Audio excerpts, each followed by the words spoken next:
Baik, sebelumnya Assalamualaikum warahmatullahi wabarakatuh. Perkenalkan, nama saya Wahyu Gustibowo. NIM gaji terakhir saya 032.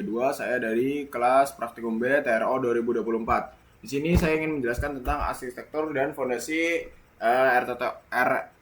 RTOS.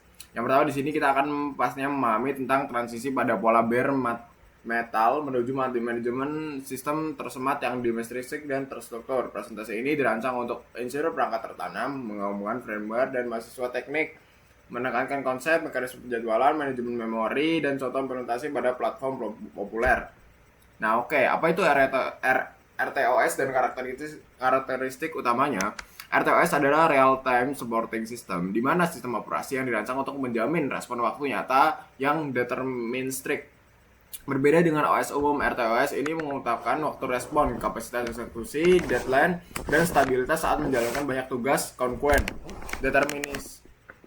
Determinisme. Waktu respon yang dapat diprediksi, hasil eksekusi harus konsisten dengan rentang waktu yang ditentukan. Terus prioritas dan penjadwalan. Pengendalian akses CPU berdasarkan prioritas tugas untuk menjamin tugas krisis diproses tepat waktu. Terus keandalan. Mekanisme proteksi memori, isolasi stack, API, sinkronisasi untuk mengurangi korupsi dan kondisi balapan. Terus efisiensi sumber daya, desain ringan, latensi rendah dengan kemampuan beroperasi pada MCU dengan memori terbatas. Setelah itu, bare metal versus arsitektur RTOS, perbandingannya. Nah, bare metal atau super loop itu model linear di mana aplikasi berjalan pada satu loop utama, sederhana dan hemat memori, cocok untuk sistem yang sangat terbatas namun tidak deterministik saat fungsi memblokir satu proses bermasalah dapat menunda semua fungsi lainnya. Nah, ini implementasinya mudah, debuting langsung, tidak ada penjadwalan, prioritas bawaan, terhadap blocking atau non responsivities. Nah, sedangkan RTOS itu task oriented, di mana di sini akan membagi aplikasi menjadi tugas independen yang dikontrol oleh penjadwalan. Jadi ada task 1, task 2 dan yang lainnya. Dan juga dia akan menjamin prioritas, preemption dan isolasi stack, meningkatkan determinisme dan stabilitas pada sistem yang kompleks. Prioritas tugas dan pengambilan alih preemption, terus sirkulasi, mutex dan semaphore queue. Mudah untuk meroleh fitur tanpa mengorbankan determinisme. Rekomendasi ini bisa gunakan bare metal untuk perangkat yang sangat sederhana dan pilih RTOS saat memerlukan sebuah multitasking deterministik pada satu task. Jadi setelah itu ada siklus hidup tugas atau task life cycle di mana di awal pasti ada sistem yang namanya ready. Setelah ready masuk ke fase running. Di running setelah itu bisa masuk ke fase block. Setelah block bisa masuk ke fase suspend dan terus nanti akan looping lagi ke fase ready. Dimana penjelasannya ready ini tugas ini udah siap di-execute, berada dalam antrian penjadwalan tinggal menunggu CPU-nya. Nah, running tugas itu sudah dijalankan oleh CPU dengan register dan konteks aktif. Nah, terus block tugas menunggu event eksternal I/O atau delay sumber daya CPU dilepas untuk tugas lainnya. Suspend tugas dinonaktifkan secara eksplisit atau suspend atau menunggu intervensi, bisa digunakan untuk debugging atau power management. Setelah itu penjadwalan preemption versus kooperatif, di mana preemptive schedule ini scheduler dapat menghentikan tugas berjalan dan memberi CPU ke tugas prioritas lebih tinggi. Cocok untuk sistem keselamatan, misi kritis, menjalin latensi terstruktur, tetapi membutuhkan heading konteks service dan ekstraksi pada sumber daya bersama. Keunggulannya ini latensinya lebih rendah, deterministik untuk tugas krisis, dan kerumitannya fast kondisinya kebutuhan multex dan save APS. Cooperative scheduling, di mana tugas ini menyerahkan kontrol secara sukarela ke scheduler, lebih sederhana implementasinya dan hemat overhead. Context switch, namun beresiko jika tugas tidak melepaskan CPU. Keunggulannya implementasinya mudah, overheadnya rendah, dan kerugiannya single faculty text dapat menjatuhkan sistem. Jadi kalau misalnya ada satu fault text yang itu dapat menjatuhkan satu sistem semuanya. Nah, terus time slicing dan context switching. Nah, time slicing kan beberapa tugas dengan prioritas sama berbagai CPU berdasarkan tick system. Misalnya 1 ms. Context switch itu menyimpan state atau register stack pointer dari tugas A lalu memulihkan tugas B. Operasi yang perlu diamankan pada level assembler untuk MCU dan sumber daya terbatas. 1. Tick interrupt, di mana di sini timer system menghasilkan interrupt periodic, scheduler mengevaluasi antrian ready. Terus habis itu save content, di mana eksekusi ISR men-save register penting ke stack tugas berjalan. Terus nomor 3, schedule decision, di mana tugas berikutnya berdasarkan prioritas time, slice, dan priorities. Terus restore content, di mana memulihkan register dan stack pointer tugas yang dipilih melanjutkan eksekusi. Terus optimalisasi mengenai tugas konteks hanya register untuk diperlukan untuk mengurangi frekuensi tick jika memungkinkan, dan gunakan ESR singkat untuk menjaga latensi rendah. Terus manajemen memori dalam RTOS, di mana prinsip utamanya di sini isolasi stack per tugasnya, alokasi heap terkontrol, dan api sinkronasi untuk alokasi delokasi aman dari interupsi. Di mana stack tugasnya di sini setiap task memiliki stack privat berisi frame fungsi, variabel lokal, dan register saat konteks switch. Estimasi ukuran stacknya harus berbasis profil eksekusi nyata, buffer margin untuk interrupt nesting, dan panggilan reklursif harus dipertimbangkan. Terus shape globalnya digunakan untuk struktur dinamis, sequence buffer digunakan allocation yang latensi retraction-nya safe atau full allocation, atau lakukan alokasi saat inisiasi untuk menghasilkan fragmentasi.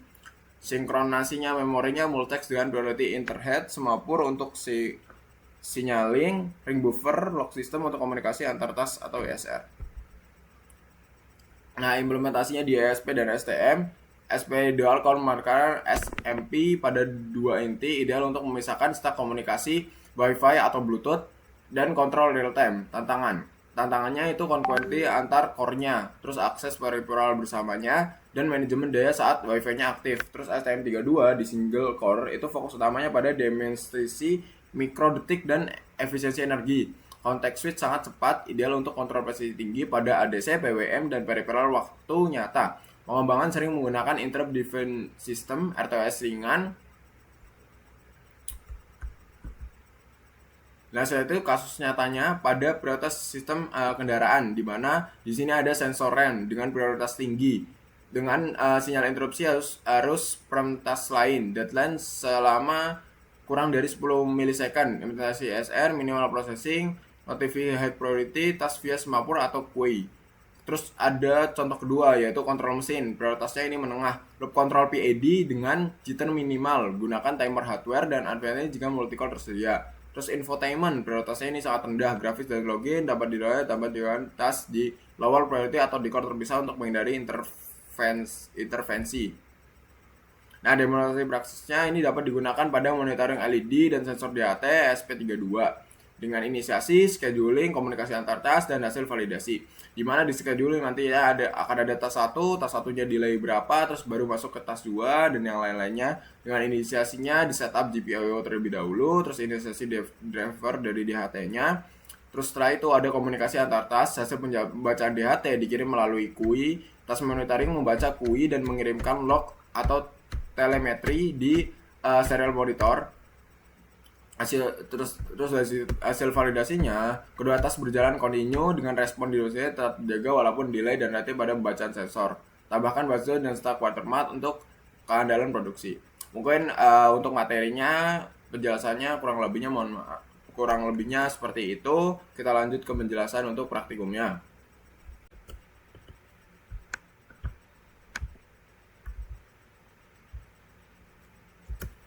Baik, ini untuk penjelasan praktikum program RTOS.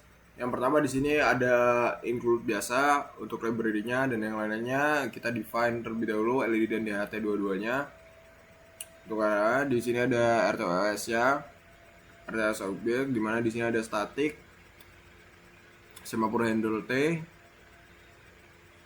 DHT helper function-nya, terus ada static bolt-nya, ada waiting levelnya, terus di sini ada static Uin 32T juga. Di sini untuk measure level time-nya. Nah, ini untuk void DHT dua-duanya. Ini untuk create temperatur sama humidity.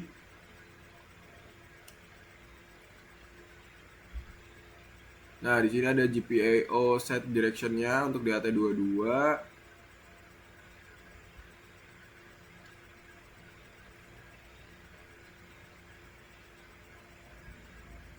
Nah, ini ada raw temperature sama humidity. Nah, ini buat LED-nya, buat perhitungan tas satunya.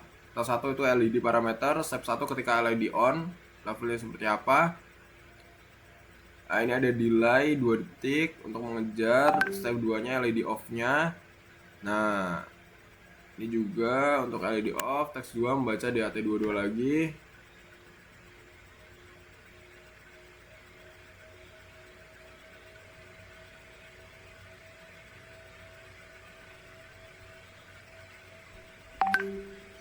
Nah, setelah itu ini untuk hasil di serial monitornya, dimana di sini ada tas 1, tas 2 di LED, dan ini LED itu nyala mati.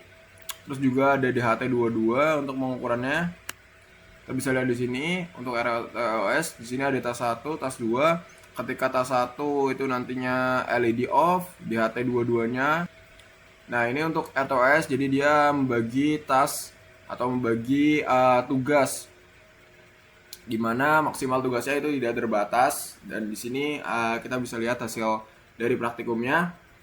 Mungkin kurang lebih seperti itu untuk praktikum kali ini. Kurang lebihnya mohon maaf. Assalamualaikum warahmatullahi wabarakatuh.